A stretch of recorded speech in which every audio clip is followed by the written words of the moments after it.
Become a member and support the channel. Old World Tactics, Battle Reports, the 2 Plus podcast. G'day guys, welcome back to another episode of the 2 Plus podcast. Today I'm going to run through another bite-sized battle report. It's been a little while since we've done one of these.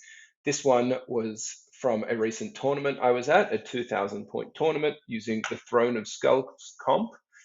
So that basically means 500 points maximum spent on a single character and only one level 4. There's also a few scenarios. This scenario we were playing was to capture this township here, was worth 3 extra bonus points or battle points. And in this game, I am running up against Dylan, who, shout out to Dylan, won Best Painted. And you'll see in these photos here that he's done an incredible job painting this army. He's running dwarves. And my wood elves are down the bottom here. So let's quickly run through the list. We'll start with Dylan. He has a brick of 10 Iron Drakes, another 5 Iron Drakes, and another 5 Iron Drakes, all with the Trollhammer Torpedo Champion in there. He has a King in the Longbeards unit, and he has the Royal Warriors, or the ones that get the great axes that give you extra AP and strength +2. That unit had the Rune of Hesitation on it, and the King had the D6 wounds, all the trimmings. They all had a bunch of static combat res, all that fun stuff.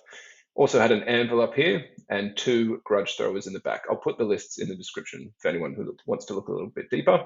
Down here for me, I have 7 Glade Guard with Arcane Bodkins hiding in the forest, a Glade Lord with a great weapon, and Meteoric Iron and Talisman of Protection hiding behind the trees, 3 Warhawks with Hagbane Tips, level 4 on a Warhawk with the Oaken Stave, 7 Dryads, a Glade Captain on a Great Stag with a BSB running the War Banner, 8 Deepwood Scouts with Hagbane Tips, 5 Wild Riders with the Vanguard Banner, 5 more Naked Wild Riders, or at least both with shields, and then 8 Glade Riders with Hagbane Tips with the banner of Midsummer's Eve, which gives you Ignores cover. So this was deployment. As you can see, Dylan has set up quite boxed up, as you would expect from a dwarf player, but that, as a wood elf player, to me opens up the entire board for me, which allows me to use my maneuverability and range to gain the advantage. So what I was trying to do here was, obviously I have a dragon. That's going to be the thing that wins me the game in the end, but the things that can kill the dragon are the Iron Drakes with the Troll Hammers, and that's about it. So my plan here was to clean up this unit here with the Wild Riders, plink away at this unit here, and probably just ignore this one until the end, and the dragon can probably deal with that by himself at the end, unless I am able to shoot them off the board. I started shooting my poison shots at the Anvil, which ended up being a little bit of a waste of time, but I did 3 wounds early, so I got quite excited by it. So I wasted a couple more turns and then didn't do any more wounds to it, which we'll see later. But the first turn, I think I did 3. So I was like, oh crap, if I can do this in 2 turns, then that is literally game over.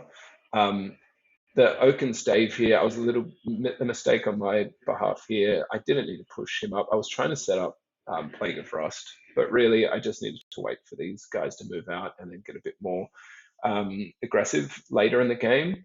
You'll see what happens with my Warhawk with positioning a bit later. So over to the right flank, you can see I basically had to just throw my Wild Riders out there. I didn't think 5 Iron Drakes would be able to kill both units, despite being able to shoot and then stand and shoot. So I had the first turn, I moved these guys up in a line with the intention to double charge next turn, maximizing the amount of attacks I can get in. And if one unit gets wiped out, I can at least guarantee the charge with the other one. I cop 1 wound on his round of shooting, and then on stand and shoot, I take 3 more. So I end up getting 6 guys into combat with the Iron Drakes. Not sure if that actually matches up. I may have had 1 too many attacks or units, models in that combat anyway. But my experience with Iron Drakes is they're incredible shooting weapons. You can't ignore them. But when you get into combat with them, they're extremely annoyingly tough. So you can see here, this was my role. So I had 6 dudes in combat. That was 15, 16 from 5 of them, plus another 3 is 19 attacks just from the guys on top.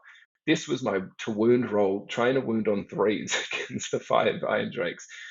3 wounds, and then 1, 2, 3, 4, 5, 6 misses, which cost me a little bit here. It ended up being okay because he's stubborn. He only has 1 model here. So importantly here, though, I got my Wild Riders out of the charge arc of the King and this unit of Longbeards because they would have just wiped the floor with them. So the Wild Riders follow up, obviously, into the 1 Iron Drake. And then the intention, of course, is to try and clear this back line to mop up a few more points, which Wild Riders are very, very, very good at doing. Now, I was setting this up as well. So I was using my Dryads as a little bit of a screen, but my Glade Captain can see this unit through the skirmishes. My understanding of the rule is if you declare a charge with both of these units, they can both charge the target, making enough room for him to make base contact if he makes it. That is what I was doing here, and my shooting was just kind of chipping away, but for I think the next 2 turns did no wounds to the anvil. So as I said, a little bit of waste of time. I probably should have just plinked away at more Iron Drakes or anyone else, but hey, you don't know that till it happens. I was setting up Tree Singing here just to block line of sight from the magic missile in case the Oaken Stave didn't dispel it. It did dispel it most times, but I think 1 got through, and that's a Summon Elemental Spirit up there just bouncing around. It had potential to do a lot of wounds, but just kept fluffing, but was annoying nonetheless. So as you can see, that charge goes off. I get 3 Dryads and my Glade Captain into base contact with the remaining 3 Iron Drakes, which was great. I was really happy with that because I was confident that I would overrun into this unit that had turned around to face my Wild Riders. They clean them up, but a little moment that happens on the charge, he stands and shoots at my Glade Captain, who has 3 wounds, toughness 4. And the only one that hits is the Trollhammer Torpedo, which has D3 wounds. My guy has 3 wounds. So I was sweating bullets here. Thankfully, he rolled a 1.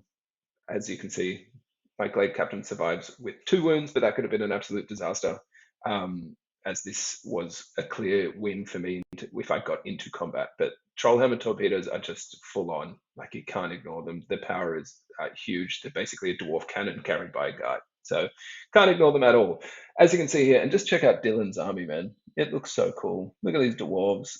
Shout out to the bald dwarves too. Soft spot for them. Obviously, I'm sure Alex will appreciate that as well. But as I said, Dylan won Best Painted at this tournament, and it was well deserved. His army looked incredible.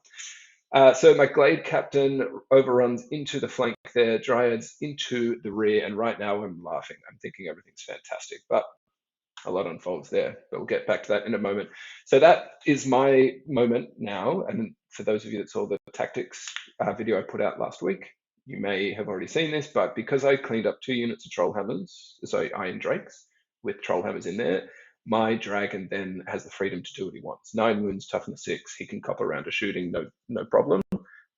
So I march 20 out of the forest and just bring him straight up, knowing that there was 10 Iron Drakes, including a Trollhammer that's going to unleash on him, but confidence in the fact that dragons are pretty busted, that I could withstand 1 round and then charge who I wanted the turn after.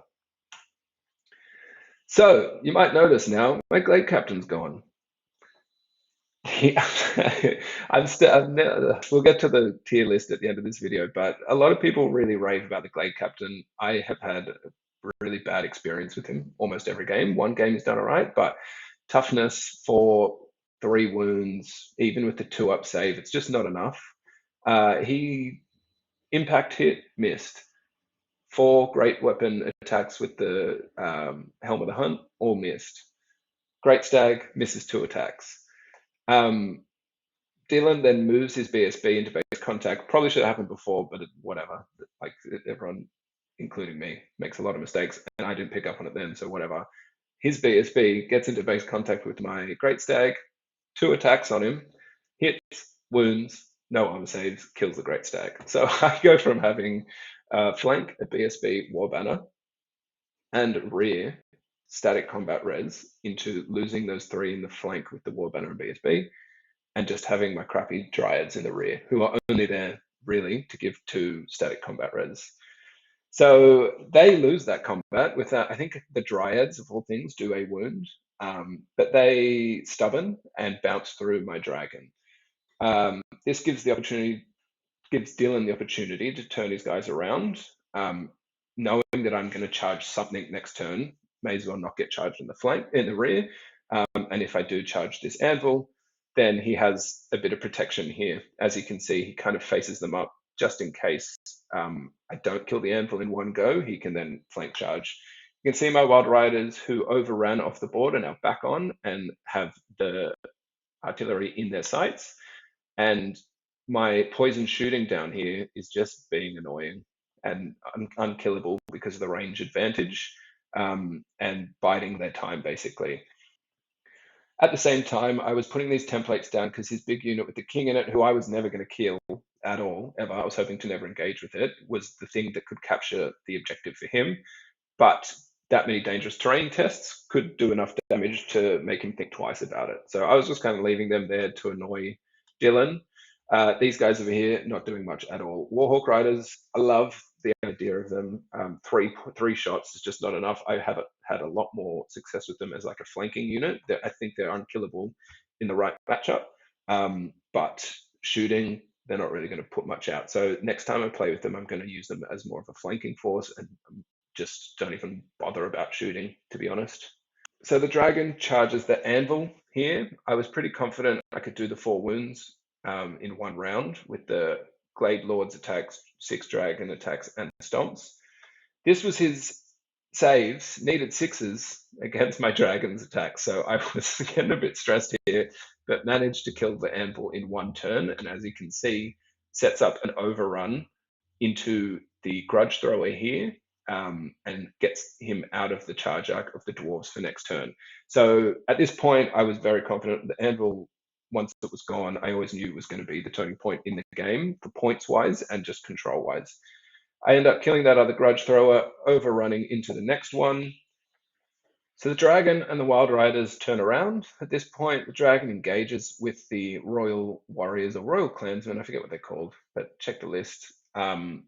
And the dragon does incredible work. It's full on. Obviously, the AP2 on everything, strength 7, so wounding on 2s, strength 6 on the guy on top, so wounding on 2s all the way, is a massive deal.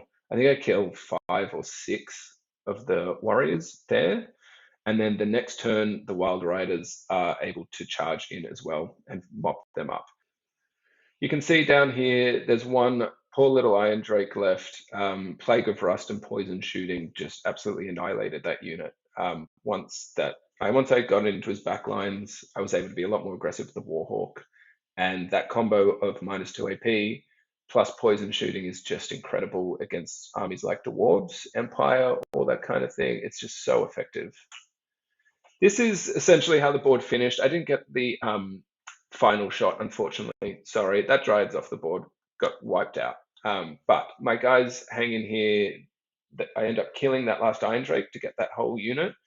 And I end up killing that whole unit with the dragon. So Dylan has his kings in here trying to capture the objective, but I'm able to move my 2 units with standard bearers in there, which was the capturing mechanic of the objective, to contest it, so no one got these bonus points in the end. The end result was a 14-6 to me. I think it was about 1350 to about 400, 500 or so. But great game by Dylan. Incredible playing against such a well-painted army. It makes the immersion so much more enjoyable, I believe. For this one, Dwarves against Wood Elves in this kind of list and in my last game of the tournament, I find it a real range game. It's probably the most exacerbating of the 32-inch range of Wood Elves. I get a lot of power out of that matchup, especially when they're so heavily invested in Iron Drakes with the 18-inch move. And I had a dragon, which just gave me that extra bit of punch. So I was confident going into this game, but there were some mistakes along the way. The Glade Captain getting popped that definitely made it a lot tighter than I was expecting. So quick little tier list of my army. Dragon, obviously S tier. Oaken Stave, it's impossible for me to not take this item. The control I get from it, especially against armies like Dwarves who have bound spells galore and aren't getting a lot of bonus to their cast. I think he got 2 or 3 spells off from that Anvil all game. The 27-inch range bubble It's such a powerful item. Plague of Rust, need I say more? 21 inch range is fantastic. AP -2 is just so powerful, combined with poison shooting, who only gets down to the B tier. But Wild Riders as well, they finally did their job. I've had mixed success with these guys. They cleared that flank perfectly, and that tends to be their only real role for me. I've tried to play them defensively with not a lot of success. I definitely think for me, the best use I've had with them is just trying to clear the weak flake and divert some attention, and then maybe get in their backlines and mop up some artillery. But they got their points back that game, which was great to see. The Glade Captain, all the Wood Elves out there, please tell me how to play this guy. Everyone raves about him, but I've had such limited success with him. I find him so squishy, such a liability. I thought I did everything right there with a combo charge going off, but just whiffed a whole lot of attacks. And I find that's kind of the case with 4 attacks and only 2 on your mount.